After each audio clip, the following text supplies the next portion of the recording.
जय श्री कृष्णा। आप सबका मेरे YouTube चैनल पर हार्दिक स्वागत है। आज मैं आपको माघ मास महात्म्य का 22वां अध्याय की कथा सुनाऊंगी। इतना कहकर भगवान अंतर्ध्यान हो गए। तब देवनिधि कहने लगे, हे महर्षि, जैसे गंगा जी में स्नान करने से मनुष्य पवित्र हो जाता है, वैसे ही भगवान की इस कथा को सुनकर मैं पवित्र हो गया।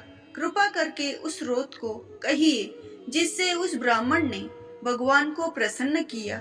लोमस जी कहते हैं कि उस स्रोत को पहले गरुड़ जी ने पढ़ा। उनसे मैंने सुना, हे विप्र, यह स्रोत अध्यात्म विद्या का सार, पापों को नाश करने वाला है। वासुदेव सर्वव्यापी चक्रधारी सज्जनों के प्रिय जगत के स्वामी श्री कृष्ण को नमस्कार है। जब स्तुति करने वाला विचार करे, जब ही जगत विष्णुमय है तो किसकी स्तुति की जाए। जिस भगवान के श्वास वेद है, फिर कौन सी स्तुति उनकी प्रसन्नता के लिए की जा सकती है। जिसको वेद नहीं जान सकते, न वाणी न मन जान सकता है, उसकी स्तुति में अज्ञानी क्या कर सकता है। सारा चर अचर संसार जिसकी माया से चक्र की तरह घूम रहा है, इसी से हे प्रभु आप चक्रधारी कहलाते हो। ब्रह्मा विष्णु आप ही हो, सारे संसार को उत्पन्न करने वाले। ब्रह्मा को भी आप उत्पन्न करने वाले हो। जब जीव शरीर को धारण करता है तब उसमें ज्ञान उत्पन्न होता है। तुम सब सुखों के दाता हो, इसमें कोई संदेह नहीं है। आपसे संपूर्ण सुखों को देने वाली बुद्धि उत्पन्न होती है। आप ही 5 कर्मेंद्रिय, 5 महाभूत तथा मन के विविध भाव हो। ब्रह्मा विष्णु रुद्र की कल्पना से आप संसार की कल्पना इसी प्रकार करते हो। जैसे पिता पुत्री की कवियों में जो रूप शोभा देता है, उन निर्गुण विष्णु भगवान को मैं नमस्कार करता हूँ। जिसमें ज्ञान रखने से श्रुतियों में कहे हुए कर्मों को लोग करते हैं, उस परम ब्रह्म को मैं नमस्कार करता हूँ। मैं उस सतरूप हरि को, जिसको योगी लोग सब प्राणियों में आत्मा रूप देखते हैं, उपासना करते हैं, जिसको अद्वैत कहते हुए गाते हैं और यज्ञ करते हैं, उस माधव भगवान को मैं नमस्कार करता हूँ। मनुष्यों को माया तथा मोह में पैदा हुए विचित्र आभास, अहंकार तथा ममता को जानकर खो देते हैं, उन भगवान को मैं नमस्कार करता हूँ।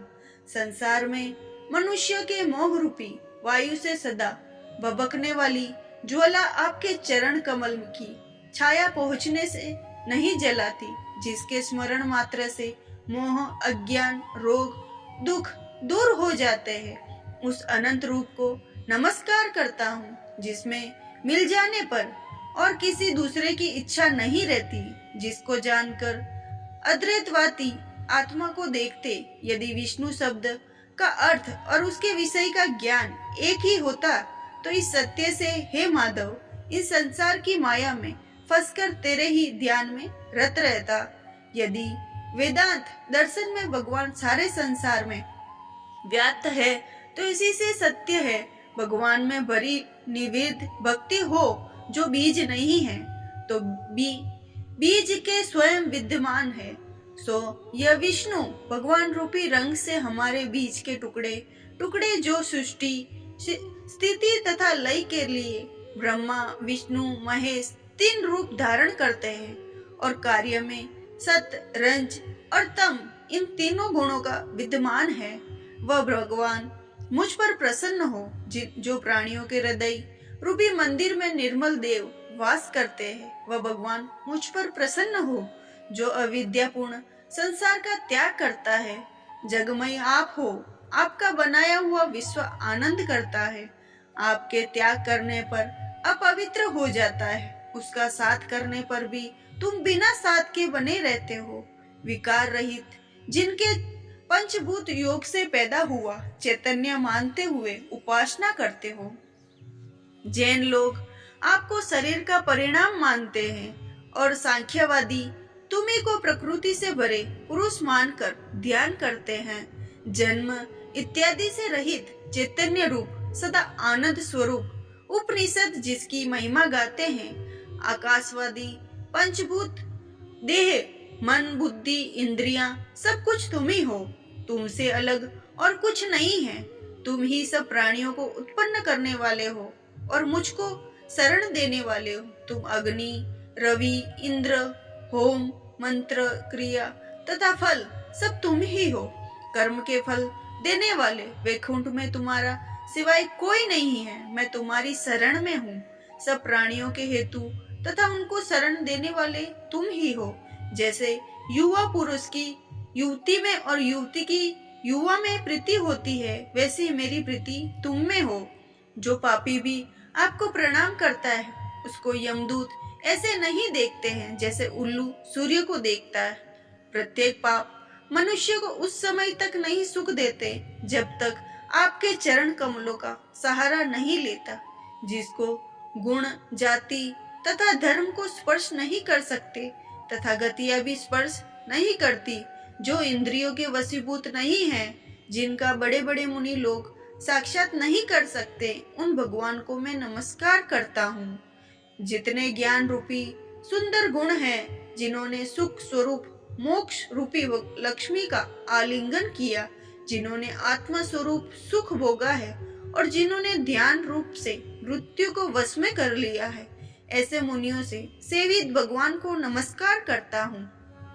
जो जन्मादि से अलग है, जिनको काम क्रोध आदि दोष दुख नहीं देते, उन वासुदेव भगवान को मैं नमस्कार करता हूँ। जिनके ज्ञान की गति से अविद्या रूपी मल शुद्ध हो जाता है, जिनके ज्ञान रूपी शस्त्र से संसार रूपी शत्रु का नाश हो जाता है, उन दुखों के नाश करने वाले को मैं नमस्कार करता हूँ। जिस प्रकार सब स्थावर जंगम संसार को उत्पन्न करते हैं, इसी सत्य से भगवान मुझको दर्शन दे।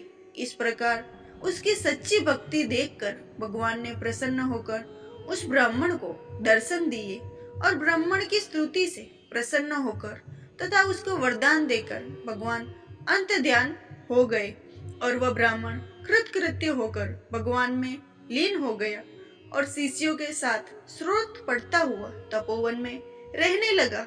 जो कोई स्रोत पढ़ता है या सुनता है, उसकी बुद्धि पाप में नहीं लगती और न ही बुरा फल देखता है। इसके कीर्तन से मनुष्य की बुद्धि, मन तथा इंद्रियां स्वस्थ होती है। जो भक्ति पूर्वक इसके अर्थ को विचार कर इसका जप करता है, वह वैष्णव पद को प्राप्त होता है। इसके सदैव पढ़ने से मनवांछित कार्य सिद्ध हो जाते हैं। मनुष्य सुपुत्र पाता है तथा धन, पराक्रम और चिरायु प्राप्त करता है। इसके पाठ से बुद्धि, धन, यश, कीर्ति, ज्ञान तथा धर्म बढ़ते हैं। दुष्ट ग्रहों की शांति होती है और व्याधियों, अनिष्टों को दूर करता है, दुर्गति से तारता है। इसके पढ़ने से सिद्ध, व्याघ्र, चोर, भूत, देव, पिशाच, राक्षस का भय नहीं रहता। जो भगवान का पूजन करके इस स्रोत को पढ़ता है, वह पापों से ऐसे ही अलग रहता है जैसे ही जल पंख से कमल। जो इस स्रोत को एक काल, 2 काल या 3 काल पढ़ता है, वह अक्षय फल प्राप्त करता है। जो मनुष्य प्रातः काल इस स्रोत का पाठ करता है, वह इस लोक और परलोक में अक्षय सुख पाता है। वेद दूती का बनाया हुआ यह स्रोत भगवान को अत्यंत प्रिय है और भगवान के दर्शन कराने वाला योग सागर नाम का ये स्रोत परम पवित्र है। जो कोई भक्ति पूर्वक इसको पढ़ता है, वह विष्णु लोक को जाता है। अब पिशाच मोक्ष की कथा सुनते हैं और ये 22वां अध्याय यही खत्म होता है।